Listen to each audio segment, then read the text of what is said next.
നിലമ്പൂരിലെ കോൺഗ്രസ് ഓഫീസിൽ ഒരു പാവപ്പെട്ട സ്ത്രീയെ കൊന്നു ചാക്കിക്കെട്ടി വെച്ചത് കെ മുരളീധരൻ മറന്നുപോയോ? ഇങ്ങനെ ചാരിത്ര പ്രസംഗം നടത്തരുതേ മുരളീധര, പലതും വിളിച്ചു പറയേണ്ടി വരും. KPCC കോൺഗ്രസിനെ വഞ്ചിച്ച് DIC ഉണ്ടാക്കുന്ന സമയത്ത് നിങ്ങളുടെ നേതാക്കന്മാർ KPCC ഓഫീസിൽ നടക്കുന്നത് അനാശാസ്യമാണെന്ന് പറഞ്ഞ നേതാവിന്റെ പേരും കെ മുരളീധരനും ഉണ്ണിത്താനും ഒക്കെയാ. അവിടെ വച്ചിരിക്കുന്ന ബക്കറ്റും വെള്ളത്തിനും എന്തൊക്കെ പരിപ്രേക്ഷ്യമാണ്, KPCC ഓഫീസിൽ വെച്ചിരിക്കുന്ന ബക്കറ്റിനും വെള്ളത്തിനും എന്ത് പരിപ്രേക്ഷ്യമാണ് നിങ്ങളുടെ അന്നത്തെ നിങ്ങൾ നൽകിയത്? നാണമുണ്ടോ നിങ്ങൾക്ക് BJP വിമർശിക്കാൻ? സ്വന്തം പാർട്ടിക്കാരെ കുരുതി കൊടുക്കുന്ന, സ്വന്തം പാർട്ടിക്കാരെ കൊലയ്ക്ക് കൊടുക്കുന്ന, സ്വന്തം പാർട്ടി ഓഫീസ് വ്യഭിചാര കേന്ദ്രമാണ്, KPCC ഓഫീസ് വ്യഭിചാര കേന്ദ്രമാണെന്ന് പറയുന്ന ഈ നേതാക്കന്മാരാണോ BJP വിമർശിക്കാൻ വരുന്നത്? അതുകൊണ്ട് ഞങ്ങളെ വിമർശിക്കാൻ വന്നാൽ ഞങ്ങൾക്ക് പലതും പറയേണ്ടി വരുമെന്ന് കെ മുരളീധരനോടും KPCCയോടും CPM-നെയും ഓർമ്മിപ്പിക്കാൻ BJP ആഗ്രഹിക്കുക. 51 വെട്ടുവെട്ടി സ്വന്തം സഖാവിനെ കൊന്നപ്പോ ഈ കമ്മ്യൂണിസ്റ്റുകാരന് എന്ത് ന്യായമാ പറയാനുണ്ടായിരുന്നത്? മാഷാ അല്ലാ എന്ന് എഴുതി വെച്ച സ്റ്റിക്കർ ഒട്ടിച്ച കാറ് വിട്ടല്ലേ കൊന്നത് TP ചന്ദ്രശേഖരനെ? പിണറായി വിജയനെക്കാളും കരുത്തുറ്റ സഖാവല്ലായിരുന്നോ TP ചന്ദ്രശേഖർ? അദ്ദേഹത്തിനെ കൊന്നില്ലേ നിങ്ങൾ? സ്വന്തം സഖാവല്ലേ?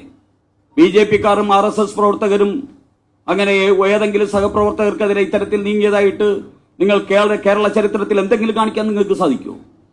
ഇന്ത്യയിൽ എന്തെങ്കിലും കാണിക്കാൻ സാധിക്കുമോ? പത്തനംതിട്ടയിലെ അടൂരിൽ DYFI നേതാവ് സഖാവ് ജോയൽ എങ്ങനെയാണ് മരിച്ചത്? സഖാക്കന്മാരെ ശിവൻകുട്ടിയോടാ ചോദിക്കും, മന്ത്രി ശിവൻകുട്ടിയോടാ ചോദിക്കുന്നത്. DYFI നേതാവിനെ കൊടും കൊലപാതകമല്ലേ നടത്തിയത്? പോലീസിനെ കൊണ്ട് കള്ളക്കേസിൽ കുടുക്കി മർദ്ദിപ്പിച്ച് കൊലപ്പെടുത്തിയതല്ലേ DYFI നേതാവിനെ? ആ ശിവൻകുട്ടിയാണോ BJP-യുമായിട്ട് നേരിട്ട് ബന്ധമില്ലാത്ത ഒരാൾ ആത്മഹത്യ ചെയ്ത സമയത്ത് ഷോ കാണിക്കുന്നത്? അതിനെ രാഷ്ട്രീയമായിട്ട് നീചമായിട്ട് മുതലെടുക്കാൻ ശ്രമിക്കുന്ന മന്ത്രി ശിവൻകുട്ടി ഇതിനുത്തരം പറയണ്ടേ? CPM-ന്റെ ഓഫീസിൽ യുവതി ആത്മഹത്യ ചെയ്തത് ഇനി ശിവൻകുട്ടിയെ ഞങ്ങൾ ഓർമ്മിപ്പിക്കണോ? CPM-ന്റെ ഓഫീസിലല്ലേ ഒരു യുവതി ആത്മഹത്യ ചെയ്തത്? അതുകൊണ്ട് ഞങ്ങൾക്ക് ഒന്നേ പറയാനുള്ളൂ, ഞങ്ങൾക്ക് വേണമെങ്കിൽ ഈ സംഭവങ്ങൾ നടക്കുന്ന സമയത്ത് ആ ശവശരീരങ്ങൾ വെച്ച് CPM-നെയും കോൺഗ്രസിനെയും ഞങ്ങൾക്കും ഇതുപോലെ അധിക്ഷേപിക്കാമായിരുന്നു, ആക്ഷേപിക്കാമായിരുന്നു, അപമാനിക്കാമായിരുന്നു. പക്ഷെ മരിച്ചു വീഴുന്ന ഏത് പാർട്ടിക്കാരനാണെങ്കിലും മരിച്ചു വീഴുന്ന പ്രവർത്തകരുടെ ശവശരീരവും ആത്മാവിനെയും വെച്ച് രാഷ്ട്രീയം കളിക്കുന്ന സംസ്കാരം BJP-ക്കില്ല. അതുകൊണ്ട് BJP ആ നാളുകളിൽ അത് ചെയ്തിട്ടില്ല. BJP കാണിക്കുന്ന മാന്യത തിരിച്ചു കാണിക്കാൻ ജനാധിപത്യപരമായിട്ടുള്ള ഉത്തരവാദിത്വം കേരളത്തിലെ കോൺഗ്രസുകാർക്കും കമ്മ്യൂണിസ്റ്റുകാർക്കും ഉണ്ട്.